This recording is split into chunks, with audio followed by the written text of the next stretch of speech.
because they're like, oh, it's over.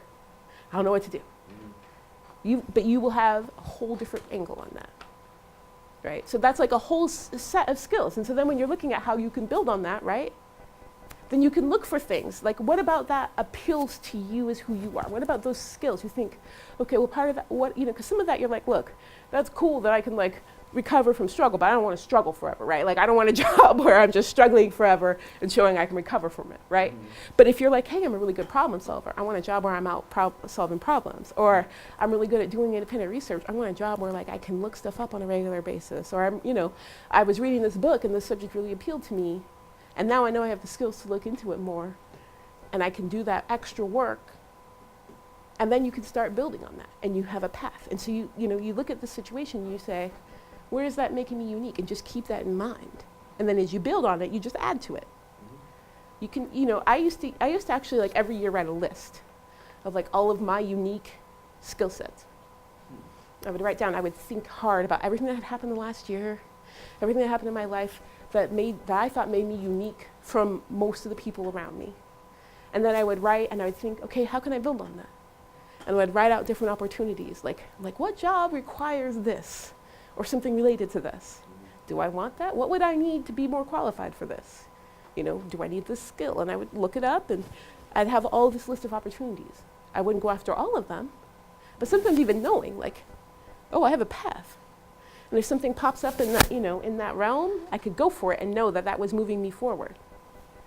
And no matter what, no matter how low paying it was, no matter how grueling, if it fit in my path, I would at least get up every day knowing I was working towards something better. Yeah. Anyone else have a story of something?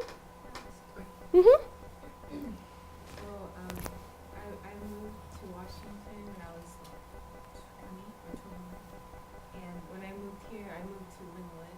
Mm-hmm. And like there were no black people that like, you know, felt really alone and stuff. And then the people that I was living with sent me to school to be a nail technician. And my instructor was this Moroccan woman.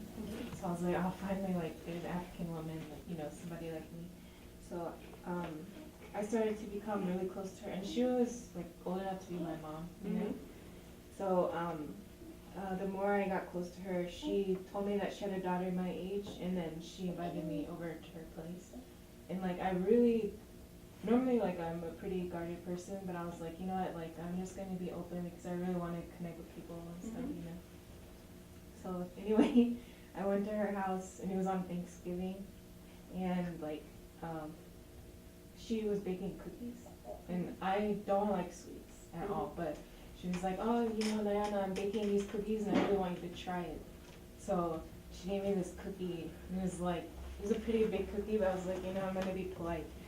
And so I took a bite, but then like 2 minutes later, I was like looking at my hand, and I was like, where'd the cookie go, you know?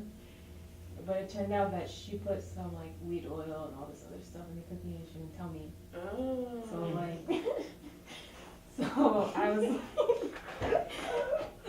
yeah, pretty much just like drugged me without my consent, and I've never like done those things before, you know. So yeah, I was like freaking out, and I had a really bad experience, and like also I remember conversations with her where she was saying that like a lot of Moroccan people will take women, like young women, and like sell them to, you know, sex trafficking, all this stuff like that. So I was like freaking out. I was thinking like, oh my god, like I'm drugged, but like it's already in my system, and like I can't get it out, and she's doing this because she's gonna like sell me, you know.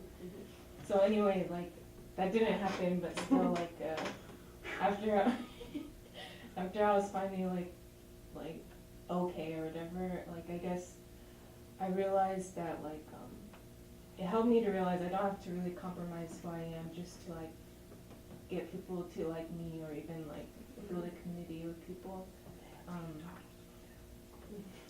And then Make a leap, and I don't think I'm going. and then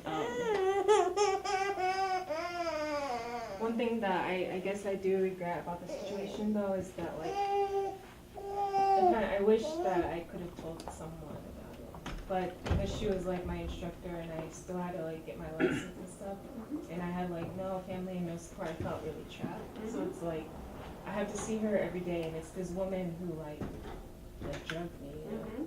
And it was also hard too because her and her daughter would like tease me about it in school, and then like I didn't want to seem like a pussy or whatever, so I was like, oh yeah, that was funny or whatever, but like, you know. But anyway, it just, yeah, it taught me like I don't have to be like so open to everybody, just to like have family or whatever. Yeah, definitely. And I mean, and there's a lot else there too, right? Like, you know, in the work that you do now, right? Working in community, you understand how important it is to have someone people can talk to, right? Right? And like, you have this situation where something incredibly abusive happened to you, and people were acting like it wasn't a big deal. Yeah. And you know it was, and you know what that looks like. Like what that, you know, that sort of manipulation looks like now. You know what it looks like when someone tries to like be your only option so that they can get what they want out of you. And you learn how, you learn that even now, because you're still thinking about it, you know that it was wrong. That other people don't get to dictate for you what's right and wrong for you, right? And that's going to help you in your work, because as you continue to work in community, and even as you continue to work in art, there are people who are going to try and replicate that situation, especially as a woman. But also you're going to encounter people who are in that situation. And they would love to have someone listen to them and say, yeah, no, that shit was not cool, right? And you also will know. You will know that, like, you actually do know what's right. You know what is that. And that's actually a super important skill, because so much of the world tries to tell women, and it takes us a long, long time to learn. And they tell a lot of marginalized communities, immigrant communities of color, that they know better than you. And what you're feeling isn't right is wrong. Right? But you almost found yourself in an even worse situation. And so you already know, you learned early that actually you do know what's right and wrong. You do know how to trust your instincts, and you know how important it is. And that's going to really help protect you, because every step of the way in even in community activism, there are people who are going to try and set themselves up as like your only option, and you'll learn what that sort of manipulation looks like, right? Or it's people who want to make you feel beholden to them, where they're going to isolate people. You know, that they're going to find people that they know don't have a lot of community. Yeah. And you're going to learn how to be, especially because you're still going to probably be one of the only Black women in a lot of rooms. You're going to learn how to recognize that and push against that. And that's going to help you a lot. Yes. Right? And if you want to continue to work in a community where helping other populations who are susceptible to that, it's going to make you even better at that work, because you're going to be able to help identify those situations and help strengthen other people for that, right? So that's a horrible experience that you shouldn't have had to go through. But there are many valuable things about it if you take it that way, right?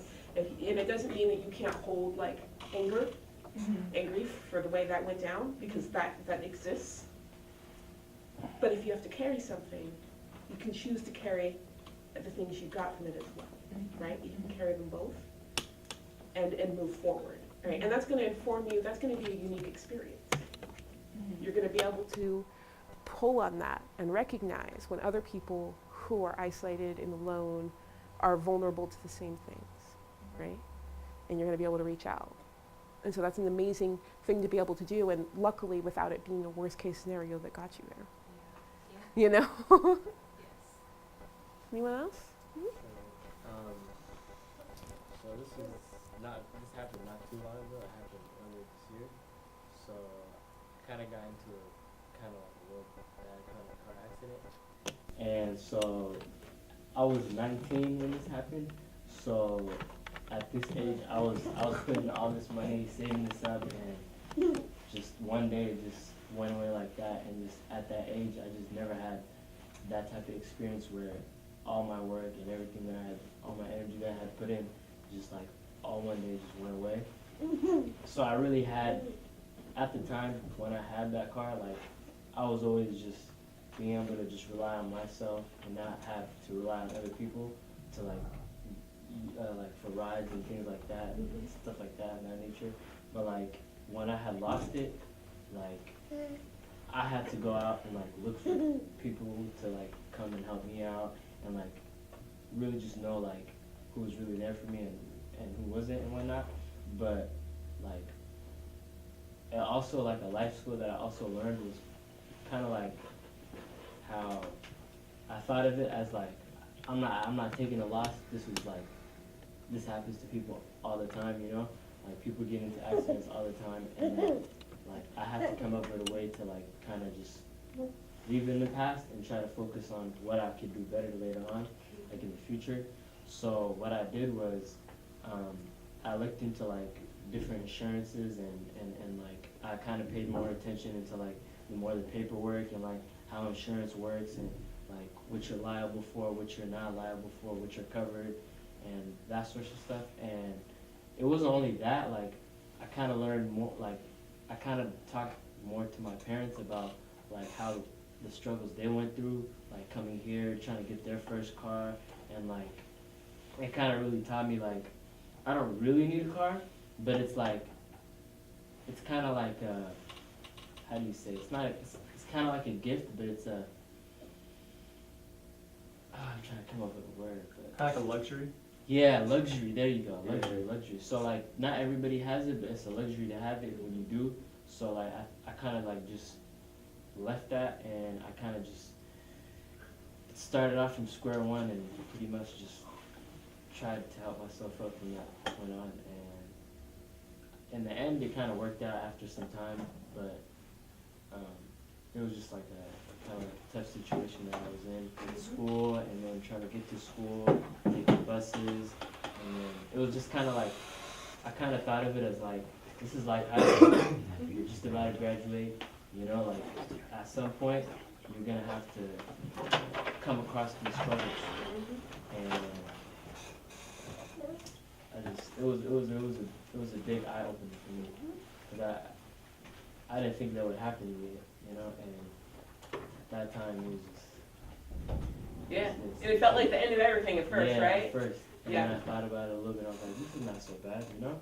But, So what are some of the skills you think you got out of that? skills I got were paying attention to the fine details, and not like really just looking over everything and be like, oh, this looks nice, I'm gonna just grab it. No, like I would actually just, after that point, I like actually read documents that I was signing, things that I was reading, paid more attention to the actual like vocabulary words and whatnot, and just kind of being like an adult, but not being an adult at that age.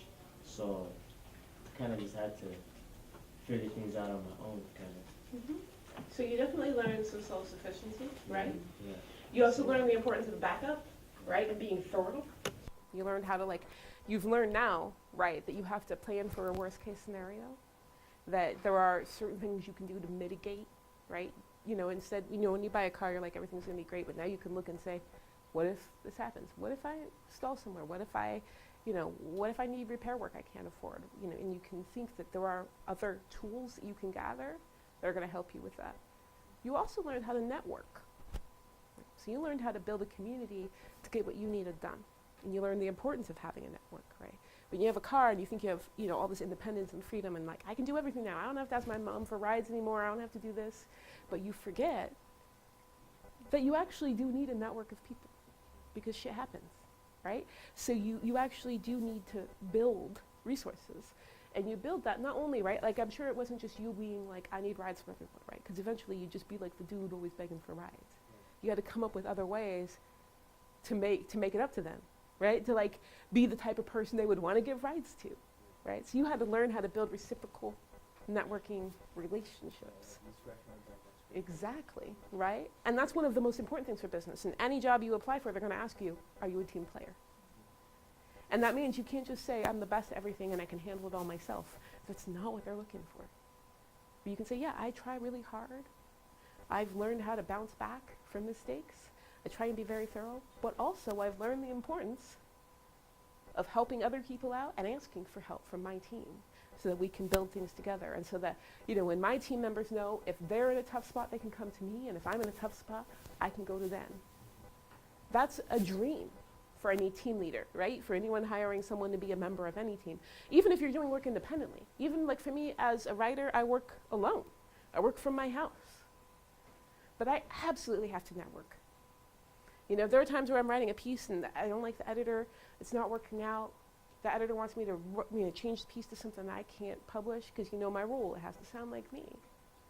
Then I have to pull the piece. That's a lot of work I'm not going to get paid for.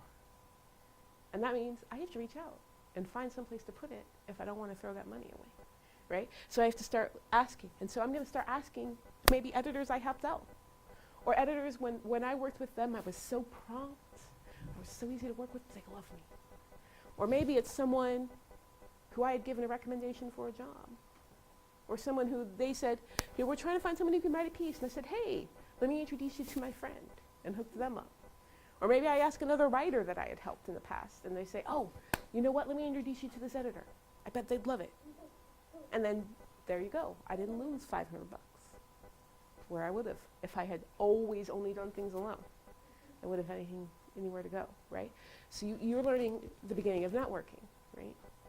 You're learning the importance of building safety nets, social safety nets, and structural safety nets, right? The safety net of having insurance and looking and making sure you have the right policy. When when we had our big economic crash in 2008, 2009, we had people who had no safety nets.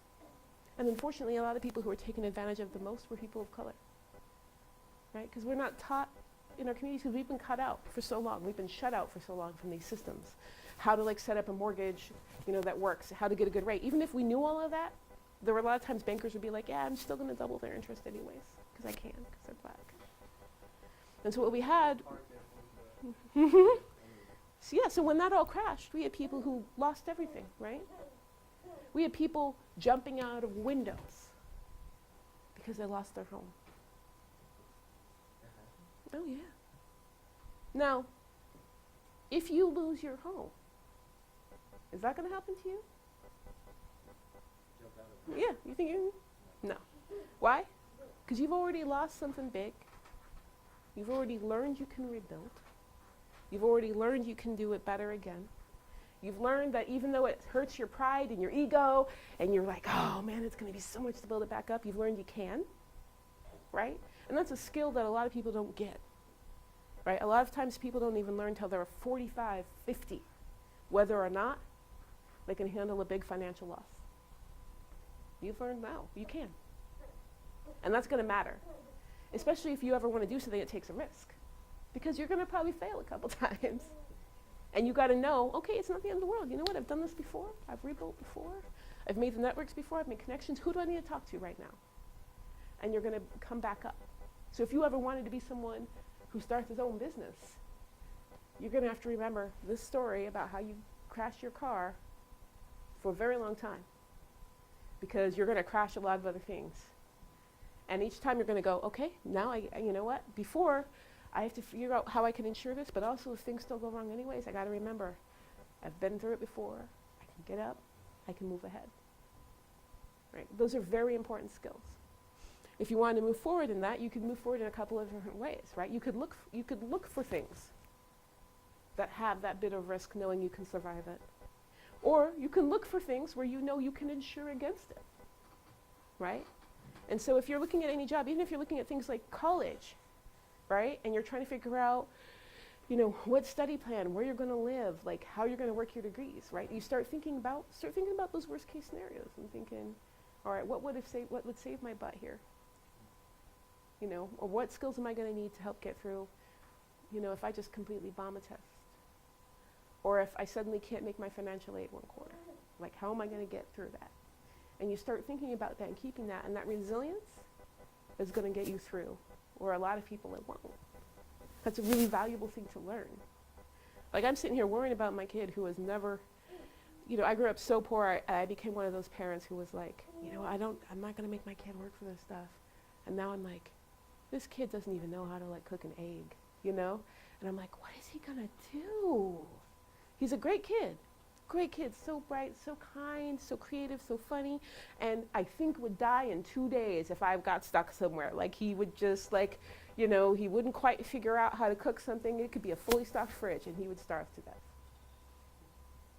And now I'm like, oh crap, he's 16, he's a junior, I gotta get him ready, right? And I can't manufacture hardship for him now. I've gotta make up all that work. But you've lived enough of it. And I'm sure a lot of you have lived enough of it that you're going to be survivors. Well, y'all, it's been an hour and 19 minutes. Do we want to share one more, or do we want to wrap up? Why don't we wrap up real quick? All right. So I guess first off, I want to give you guys an opportunity to, if there's any other questions you have, anything at all, anything else you want me to touch on, let me know. How did you build your social media following? Yeah, that's a good question, because it's become untenably big, very, very, very big. It boggles my mind whenever I look at it.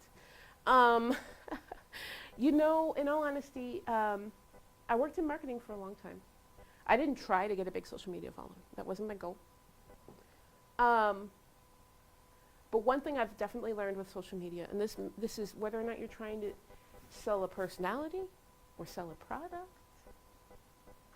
you know, sell a skill, you have to be consistent, right? Everything I do has my name on it. And I make sure my name is front and center, right? I will be a part of a project. I'd love to do that. My name better show up. My Twitter, my name. My Facebook, my name. My Instagram, my name.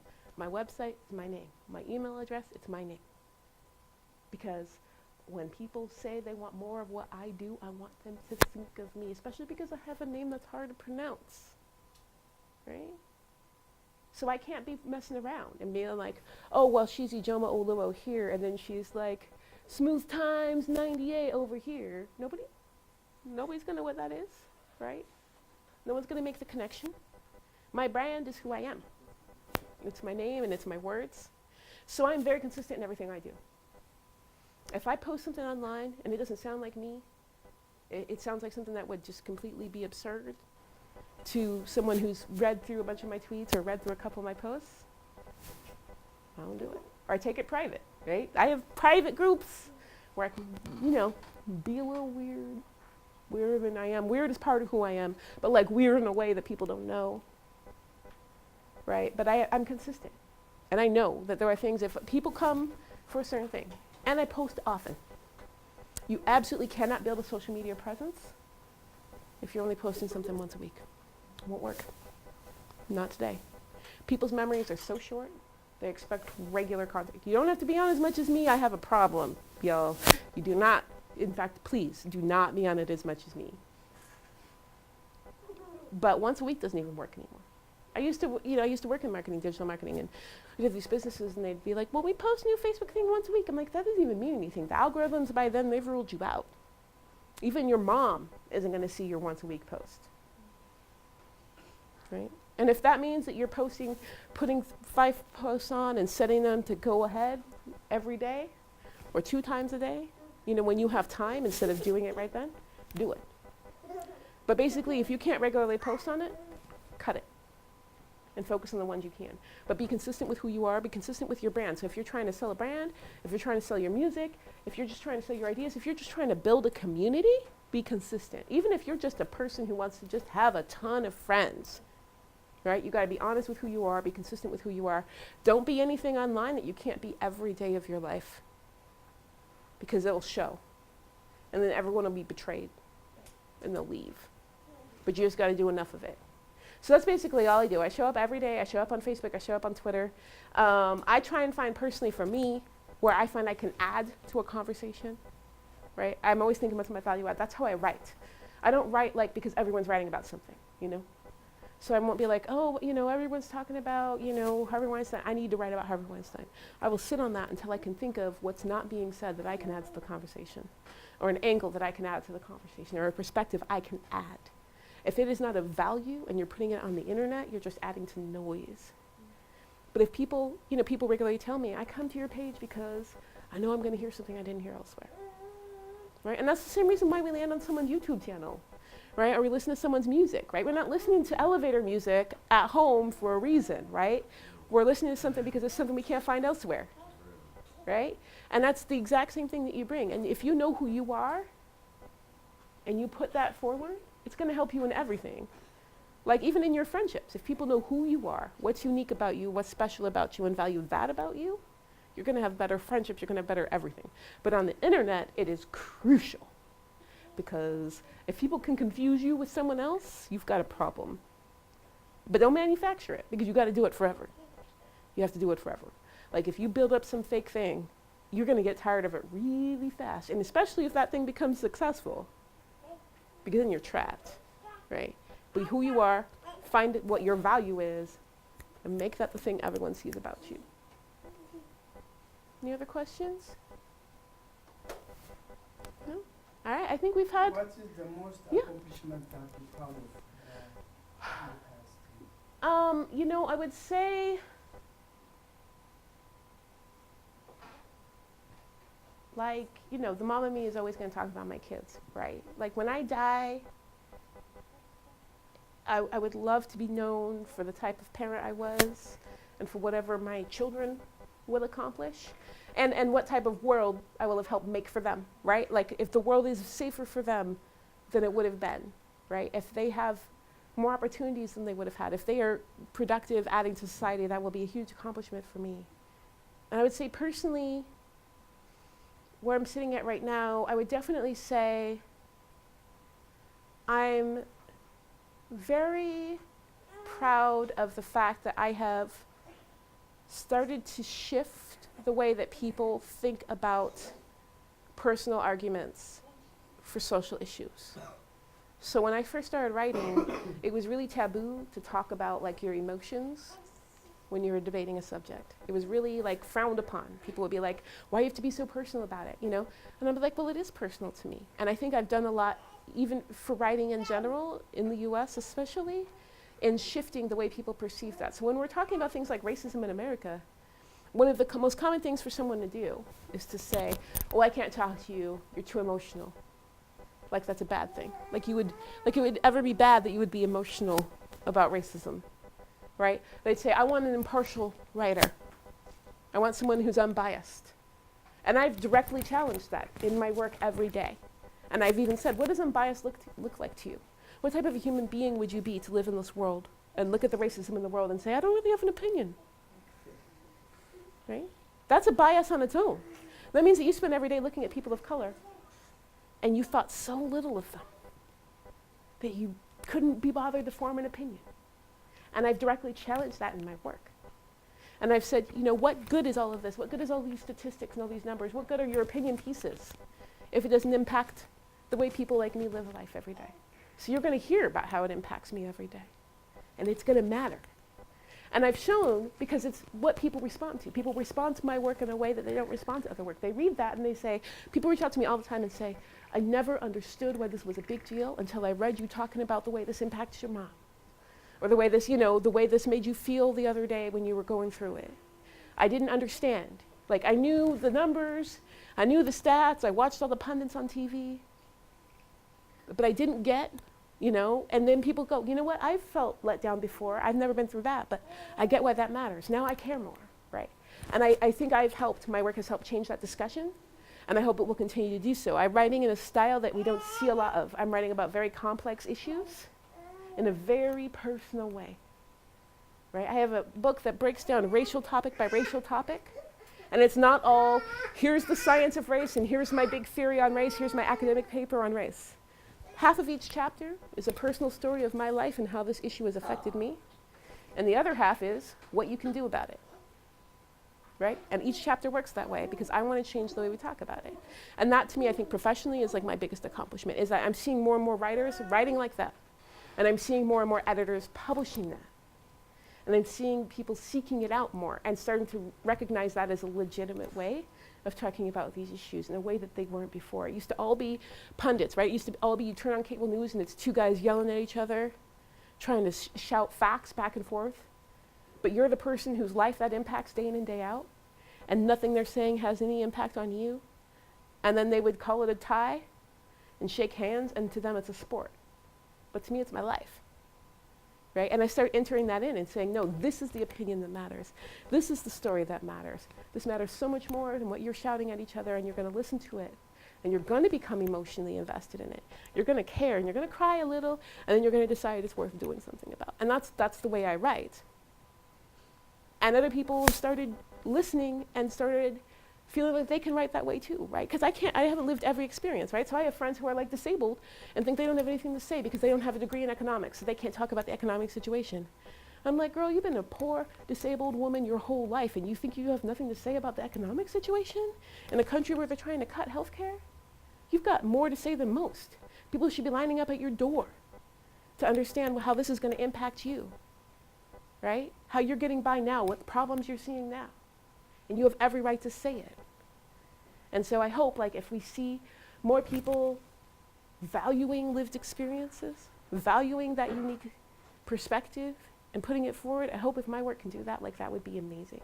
And I'm just going to keep pushing and keep doing it. And so far, it's been successful. And so far, I've been able to see other writers and help other writers get started who thought before that, like, no one was ever going to take them seriously. And the editors, once people start reading it, I had to find my own audience, you know? Like, I built my audience from scratch, and then publishers came to me. And so now they're like, oh, she's got 110,000 followers on Twitter? I better publish her because I want 110,000 readers, right? It's not them going, let me invest in the talent. It's them saying, we want that money, right? But now they go, well, how do we get more of that, right? Ijeoma can't write everything. Well, let's find more people that write like that. Now there's demand for people who never thought they would ever get published before. And I just hope that I can continue to do that and, like, build space, because I want more diverse voices out there. I want people who represent more people out there having these important conversations and leading these important conversations. And it's not going to be just me. I'm getting old. Pretty soon I'm going to be way even more uncool than I am now. And it's what I'm saying is not going to apply, you know? And I need to make sure that some other people are able to come up and talk to their unique experience. So that's probably what I'm the most proud of right now. And I'm hoping that my book, when it comes out, will further that. I just actually had a really great conversation with, like, a leading book reviewer. And she was like, they're going to do a feature on it. And she was talking about how unique the structure of the book is, how unique the style is, how amazing it was for her, and how much she hopes that people read it. Hopefully she'll write her review that way too, you know? And then hopefully it will pave the way for more writers to be able to write that way. Yeah, your experience is very important, and you caring, you coming here and telling for the kids really very important. But as African American, growing up here, as you see, most of them here East Africans.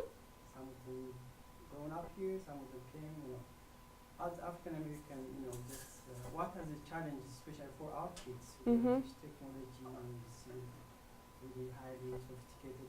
Yes. What are the obstacles or challenges for these kids? Yes. Would be? Yes, those definitely. I'd say definitely a lot of the challenges I see, especially, if you're first generation here, just came here, or if your parents came over. A lot of times people are taught, especially people from immigrant communities, and a lot of people of color are taught to not advocate for themselves, right?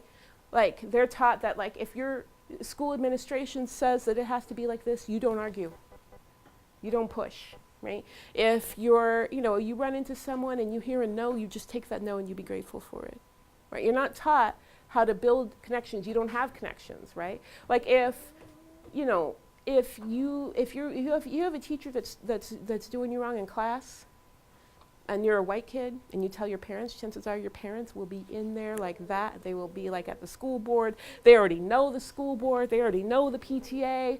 The principal already knows, thinks of them as respectful people, and they're able to, like, place one call and get that stuff handled, right? But there's a lot of people, especially from immigrant families, whose parents aren't told, no, you have every right to go and, like, bang that door down and be like, excuse me, I need my resources, right? You're not, for me, it was learning, like, how to network, how to find things, how to look up resources, how to look up funding for college, how to find scholarships. Nobody sat me down, right? I had a lot of friends who were like, yeah, my uncle hooked me up with a scholarship, or, got me an internship. I didn't have any of that. I had to realize it was out there, and I had to constantly remember I had just as much right to it as anyone else, right? You have just as much right to stand up for yourself. You have just as much right to build your own way. All the way these systems were built, they were built by someone who decided it worked best for them. You have just as much right to look at the world and say what works best for you. But a lot of times we're not told that. We're told that that's for other people to decide, and that we come here, we have to fit it, right? We come here, but that's not the way this country has ever worked. The history of this country is you come here and you take a little piece of it and you shape that in your image. And you move forward. And so you network and you build connections and you rely on your community and you use that to push yourself forward. And you don't take no for an answer. And you always remember, I always remember, I still do. Like if there was a white man doing this, would he get the same reception? Would he be told he's too loud? Would he be told he's too pushy? Would he be told he's too rude? Would he be told he's, doesn't have this and this and this? No. And so then I just keep pushing. And it's really important to remember that, like, you have just as much right. And you network and you be creative. Find out who you can depend on. You build community. You need community more than anyone else. Like, you need networking. You need friends that you can trust. You need people in your life. You build those relationships. You treat them like gold. You nurture them as much as you can. Because they will totally help you in ways that you've never thought of. Like, when I quit and started writing, I would have never gotten a single writing job if I didn't have community I could reach out to and people I could ask for help and advice, for recommendations, I had to do that because I didn't have all these other things people were set up with. So know that, like, especially as Black people, like, you are a resourceful people, and that has value. It's not just you, your community is as well. So any question, any struggle you're having, someone else has had in your community, and they've fixed it. And you just got to find them and ask how, right? And you got to reach out and build that and continue to value that in your community. Your community will help you more than anyone else. And don't ever think you can sell that out for a different community. You won't want to. You won't want to, because you're going to need a place you can go that will always have your back. But always know, like, for me, I think a lot of what I saw from a lot of my community and, was a lot of other Black kids were pushed out from an early age. They were told, like, they weren't qualified for these programs. They were told by teachers that, like, it was their attitude that was the problem, but the teachers weren't making any effort to understand them or know who they were. They would make efforts for other kids, but not them, right? And nobody told those kids, you have just as much right for a teacher to give effort to you. Why doesn't this curriculum reflect you? Why doesn't, isn't this teacher asking where this is coming from? Like, why isn't the teacher spending as much time trying to make sure you get this as other kids? And you deserve it. And you always have to remember that, and always turn to your community for support on that when you need it. But, like, it's really tough when you don't have that whole network, Like, my mom grew up here, but she was busy, she was working, she was so busy. When she could be here, she was, but, like, she worked a swing shift. She worked from 2 p.m. till 11 p.m. at night. So there's no way I could come home and be like, this was tough in school, and my mom could do anything about it. She couldn't make a meeting, she couldn't place a call. I had to learn really fast that I still deserved opportunities.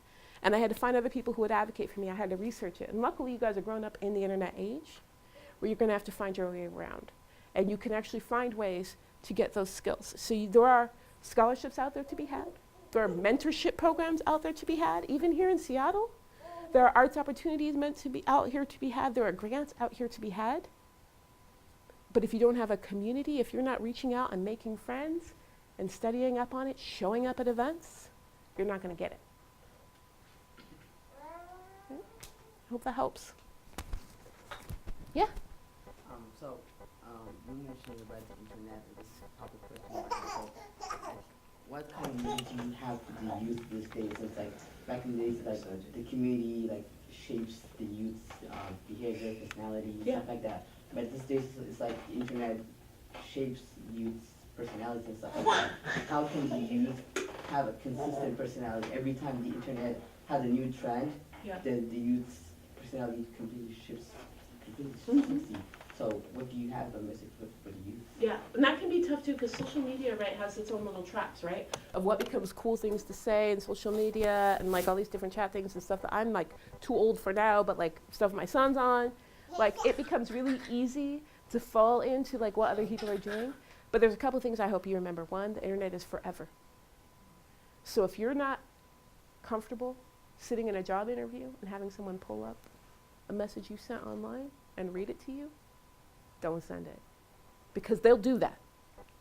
The internet is forever. Two, the internet is real life. So what you're saying right now is impacting a real person. The relationships you're building right now are real. The life you're leading right now is real. That's part of who you are. You don't actually get to say things online and act like that's not you. The moment you do it, it becomes a part of you. So you have to decide, who am I going to be? I'm going to be consistent. Fads come and go, and they come and go online as well. If you don't want to come and go with a fad, don't be a fad. Right? If you want 2 years from now for people to still be coming to you and want to know what you were doing and what you're up to, that means you have to be consistently yourself the whole time. Now, who you are might change, right? You're growing and changing. Who I am changes. But people can tell authenticity from a lie. And they know when you're being fake and when you're not. And so if you're like, if it's cool, you know, to be a shitlord and you're out there causing trouble just to cause trouble, the moment that falls out or that social network like tightens up its rules, you're out. Everything you built is gone. You just be who you are consistently. Know it's going to follow you forever. It'll follow you more. Like when I was a kid, you got to be mean, and the only lasting effect would be on the poor person you were mean to, and like a couple people who were there, and it was gone. But even now, I know what I'm typing now. I'm thinking, you know, if I'm mad and I'm getting ready to type something, I have to stop and think, whoa, what if I'm sitting on TV 6 months from now, and a screenshot of this pops up, and we see this all the time. Right? Like we see all these famous people who are suddenly dragged through the mud because they weren't thinking 2 years ago and they said something ridiculous and they have to be like, I'm not that person anymore. Well, you were that person when you typed it, even if you were pretending, because you were the type of person who pretends that. Like, why? And it's so easy to get caught. So be consistent. Always know, like, that will be read. You can never permanently erase anything from the internet, you know? And so I always say, you know, I always act like one day I'm going to be like doing an interview and someone's going to be like, oh, really? You think this? Well, here's you saying the exact opposite. And I'm going to have to answer to that. You know, and just being consistent, being honest. Even if you being honest isn't something people always like. There are a lot of people who come to me and say they dislike half of what I write. But they still read it all because they know I'm telling the truth. At least it's my truth. Even if they completely disagree with me, they know I'm not trying to lie to them. I'm not trying to just say what they want to hear. And they can leave and go, yeah, that was crap. I hated that essay. But they're still going to come back because in a world where everyone lies on the internet and everyone's pretending to be something on the internet, they know I'm not pretending to be something. And occasionally they'll agree with me and then they'll be like, oh, that's cool. We agreed on this thing. But they still like to know who I am. And that's the best you have to offer. It's so easy to think you can quickly get success from something, but I know so many people, even people who become like viral hits, right? Who are suddenly, they hopped on some trend and now they've got, you know, hundreds of thousands of subscribers. And like my 10-year-old is constantly trying to think of a meme he can come up with that's gonna make him famous on the internet, right? Like he has his own little YouTube channel and he's trying to develop memes. And I'm like, honey, like the nature of memes, like you're really just asking for people to look at you for a couple of minutes, and so much about you is so much more interesting than that. But he's like, no, I gotta cook up the best meme, you know, and then I'm gonna have so many subscribers. And I'm like, do you want to spend the rest of your life trying to come up with memes? Because that doesn't seem fun. Like, unless that's your passion, like, you know. But like, you know, it's easy to fall into that trap. And I'm like, you're not even saying the same. You're not even sharing the same meme you were sharing 2 months ago. So why do you want to come up with one and then have to do that all over again when you could just be yourself, have people love who you are, and get, you know, maybe half as many subscribers, but they won't go anywhere in 3 months. They'll still be there. So that's my advice. And don't get on it as much as me. Balance your life. Balance your life, because it can take over everything. And also, defend other people, like what they're like what's being said is real. Don't call someone a friend if they're going to abuse anyone online. Because they will do that in person, right? Don't let that happen. If you were sitting in a friend group and someone said some shit to somebody that was horrible and you would have been shocked and been like, excuse me, that's not cool. But you see it online and you hit the like button or you just scroll past, why? Why would you do that? It still has that impact on that person, right? Live online like you live your day-to-day life. If you wouldn't say it in person, don't say it on the internet. And if you wouldn't accept that from someone in person, don't accept it on the internet, because that justifies it, right? You get comfortable enough saying horrible stuff online. It's just a training ground for what you're going to eventually say in person, right? That's how we find ourselves where we are today, politically, socially. Where for a long time on the internet, people were saying really awful stuff about women, about people of color, right? about transgender people. They got really comfortable saying it online. And then they were like, yeah, I can say it in person now. I can vote that way now. I can go and have white supremacy marches now. Because I've spent the last year on this forum talking about how much I hate black people, and nobody said anything to me, right? It's real life. It has a real impact. Nothing you do online doesn't. And you have to remember that, and you have that. It is such a huge responsibility. You're contributing to a narrative. In fact, it's even more important online, because you might say that with a friend and impact 2 people. You say it online, you're impacting everyone that comes by it. And then if they decide to do the same, you're impacting everyone that comes by them. You're actually changing the national language about things. All right? All right, y'all. Thank you for your time and for having me here. Thank you.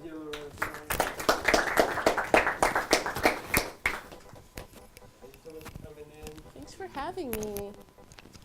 I was definitely want to invite you to December 1st, 5 to 7. If you can make it, we're gonna have like a little celebration and like a little networking party. December 1st? It's on Friday. It's the last day of the program. Also, like they're interested in getting to know like different people and different avenues and networking and things like that. Is it okay if they would, if they wanted to? They don't have to, but could they reach out to you? Yeah, reach out to me. I actually have, so you can email me, and you have my email address. I can share it. Yeah, Share so that. you can give that to them. That's Okay. my professional address. I do have an intern that goes through my emails, so if you get a reply from someone that's not me, nothing went wrong. Just means I'm really bad at seeing emails and not letting them sit there, so she goes through first and tells me, look at this, look at that, you know. And it's the only reason why anybody can get to me. I will see, I have it open, so I might be able to, but I'll change Yeah. what's around that, but thank you. Yeah. Zen. Okay.